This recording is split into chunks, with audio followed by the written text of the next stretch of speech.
दिल्ली की सरकार बताए ना, यहाँ दिल्ली में इलेक्शन चल रहे हैं, ये केजरीवाल बताएं, ये तो इंडियन रेवेन्यू सर्विस का है, ये तो इनकम टैक्स में था ना, डिप्टी कमिश्नर था। ये आदमी बताया कि 19,000 करोड़ SC/ST कंपोनेंट फंड का पैसा ये एक साल में खा जाता था। वो ये सिर्फ जय भीम के टेंट वालों को ये दे दिए होंगे 2-4 करोड़, 100 करोड़, 50 करोड़ दे दिए। बताए केजरीवाल कि कोई अगर बहन मायावती जैसा जो अंबेडकर पार्क बनाया हो, मान्यवर काशीराम पार्क बनाया, बहन जी ने बनाया है ना, उसी कंपोनेंट फंड से देखो लखनऊ के, दिल्ली के पार्क, नोएडा के पार्क दिखा नजर आ रहे हैं ना। वही कंपोनेंट फंड जब वो सही उपयोग होता है तो बहन जी की सरकार होती तो ये यमुना एक्सप्रेस बनते हैं, गौतम बुद्धा यूनिवर्सिटी बनती है, 500 एकड़ में यूनिवर्सिटियां बनती हैं, और वही SC/ST कंपोनेंट फंड के पैसे से रोड बनते हैं, हॉस्पिटल बनते हैं, मान्यवर काशीराम पार्क बनते हैं, मान्यवर काशीराम साहब हॉस्पिटल बनते हैं, यमुना एक्सप्रेस वे बनते हैं, वहीं से शकुंतला मिश्रा यूनिवर्सिटी बनती है, वहीं से परिवर्तन चौक होता है, वहीं से सबको जगमगा जाता है जब सही बजट का उपयोग सही हाथों में अपनी सरकार में होता है। लेकिन वो महाकुंभ में सर डुबकी लगवा रहे हैं, पाप धुलवा रहे हैं लोगों के। हाँ, योगी मोदी सरकार।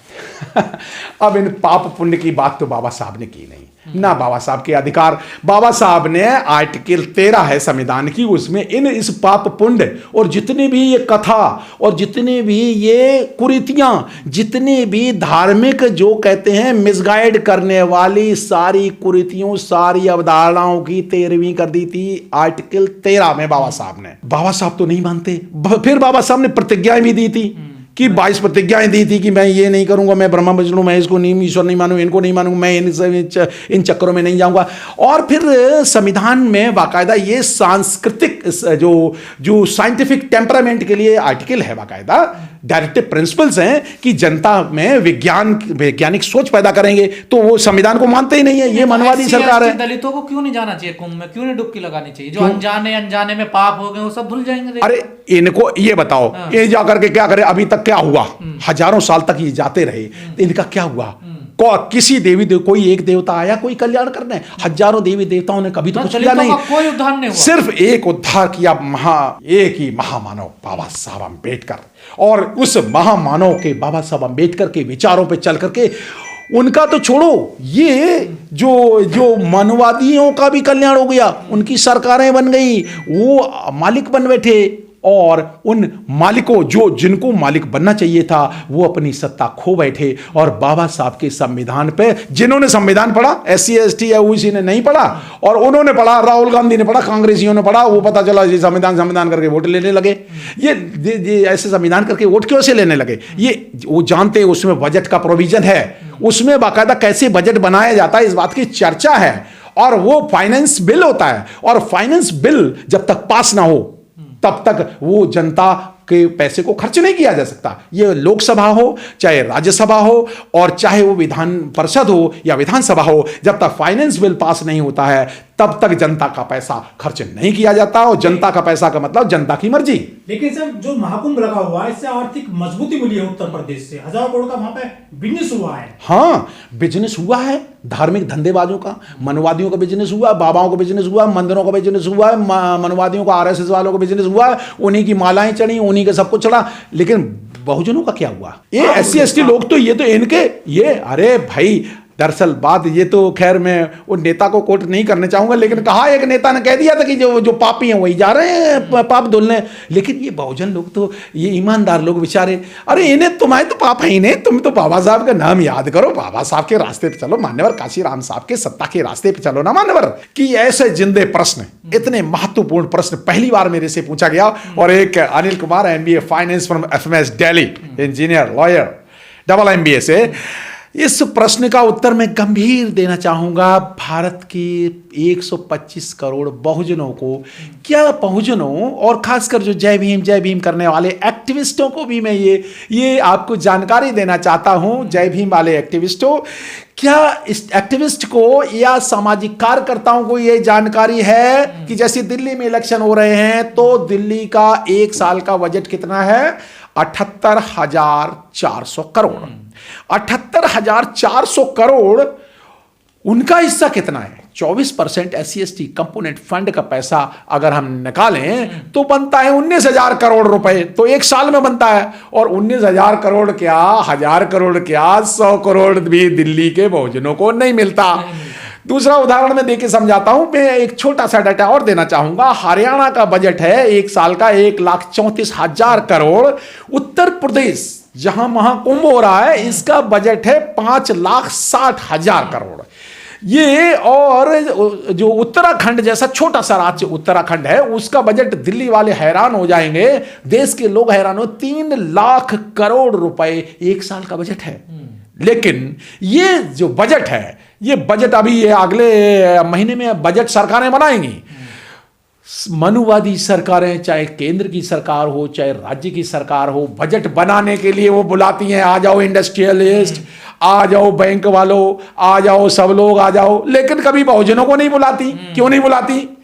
दरअसल बात क्या है, ये सरकार होती क्या है? मैं आप सारे एक्टिविस्टों से, दिल्ली के से लेकर के पूरे देश के भारतीय बहुजन जो जय भीम करने वालों से, आप कहते हो हम सरकार बनाएंगे। सरकार होती क्या है? सरकार का मतलब है बजट। सरकार का मतलब ही होता है बजट बनाना और उस बजट को खर्च करना, प्रबंध करना, यही होता है सरकार का मतलब। ये सरकार होती इसलिए भी है कि सरकार किसके हिस्से में बजट देगी। दरअसल ये दोस्तों, मैं एक बहुत गंभीर बात कहना चाहता हूं। गंभीर बात यह है कि देश की सरकारें लोगों को गरीब बनाती हैं और लोगों को अमीर बनाती हैं। ये अमीर जातियों को, मतलब 5-10%, जो 15% मनुवादी जातियां हैं, उन जातियों को, जो बिजनेस कम्युनिटी है, वो जो बनिया व्यापार करने वाली जातियां हैं, ब्राह्मण, क्षत्रिय, वैश्य जातियां हैं, उनको अमीर बनाने के लिए, उन 15% जातियों को अमीर बनाने के लिए ये बजट का 90% फंड एलोकेट कर देते हैं।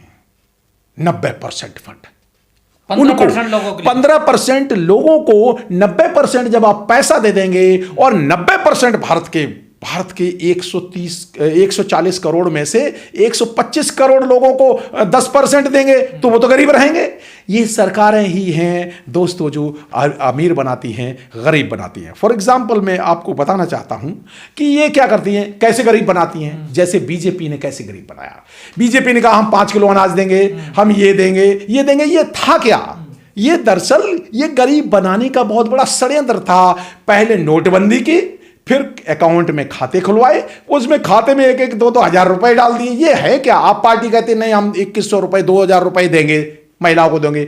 ये बीजेपी ने मध्य प्रदेश में क्या किया? 2000 रुपए, 3,000 रुपए देके महिलाओं के खाते में डाला करके और सारे वोट लूट लिए।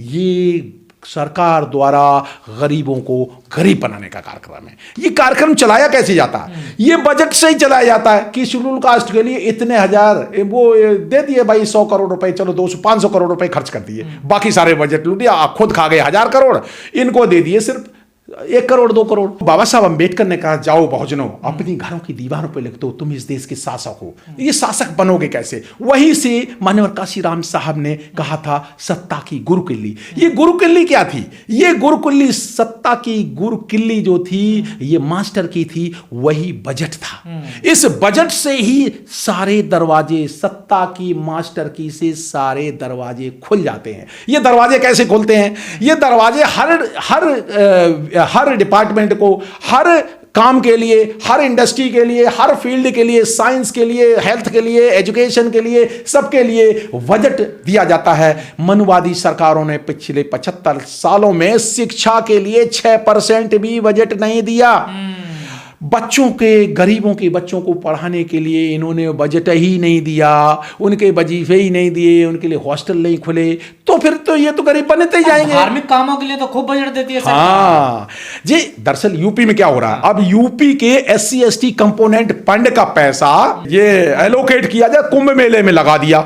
जाएंगे, कभी ये जाए उन पर फूल बरसाएंगे जाकर के, जब ये कांवड़ ले जाने के लिए करते हैं।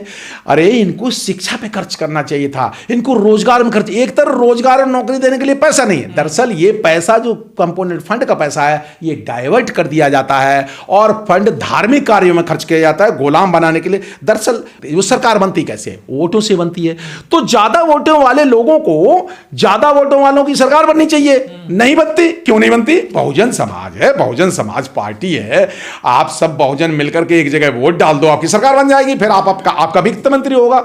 जब आपका वित्त मंत्री होता नहीं, आपका तो सिर्फ वो होता है समाज कल्याण मंत्री, चाहे कांग्रेस हो चाहे बीजेपी हो चाहे कोई, चाहे ये आप पार्टी है, वो उसको बनाया था ना समाज कल्याण मंत्री, और समाज कल्याण मंत्री राजेंद्र पाल गौतम का भी कल्याण कर दिया जब उसने, जैसे ही उसने बाबा साहब की वाजपेयी गाय पढ़ी।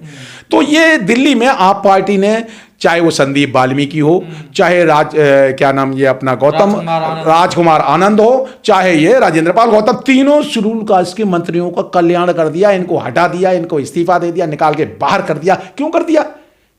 क्यों कर दिया? दरअसल ये लोग चाह रहे होंगे कि भैया कुछ करो, जनता कह रही थी कुछ करो, तुम तो मंत्री हो, ये कुछ कर नहीं पा रहे थे, और वहां मनवादी सरकार थी। तो दरअसल वोटों से सरकार बनती है, जनता की वोट, जनता मालिक को। चलो और दूसरा उदाहरण हम देते हैं। क्या जनता के लोगों को पता है कि आप अपने खेत के मालिक हैं, आप अपने फ्लैट के मालिक हैं, आप अपने मकान के मालिक हो? अगर मालिक हो तो भैया हाउस टैक्स क्यों देते हो? हाउस टैक्स तो सरकार दे। दरअसल मालिक सरकार होती है, जमीन की, प्रॉपर्टी की मालिक सरकार होती है, और सरकार टैक्स लेती है। आपको इतना नहीं पता? हाउस टैक्स आप हर साल देते हो, आपको रोड टैक्स देते हो, आप हजार लगान देते हो, खेत का लगान देते हो। तो अब सरकार क्या करती है? बुलडोजर चला देती। कैसे चला देती है? वो मालिक है भैया, उसकी मर्जी, कुछ भी कर ले। तो ये दरअसल बात क्या है, ये मालिक असली सरकार होती है, सरकार बनती है वोटों से, और वोट जो हैं वो आप हैं। आप अगर बहुजनों की सरकार बने तो मालिक आप होंगे। आप मनुवादियों की सरकार बनाते हैं, इसलिए मनुवादी मालिक हैं। तो मनुवादी जब सरकार में होते हैं तो मनुवादियों के लिए बजट एलोकेट होता है। जब मनुवादियों के लिए बजट एलोकेट होता है तो मनुवादी अपने अडानी अंबानी के लिए जाता है। भाई मनुवादी सरकार में तो जो आरएसएस की सरकार है, तो अडानी अंबानी के देखो अमीर होते हैं। कोरोना टाइम में देखो कितना अमीर हो गए। इस देश की गरीबी को मिटाने के लिए 10 साल बहुत है।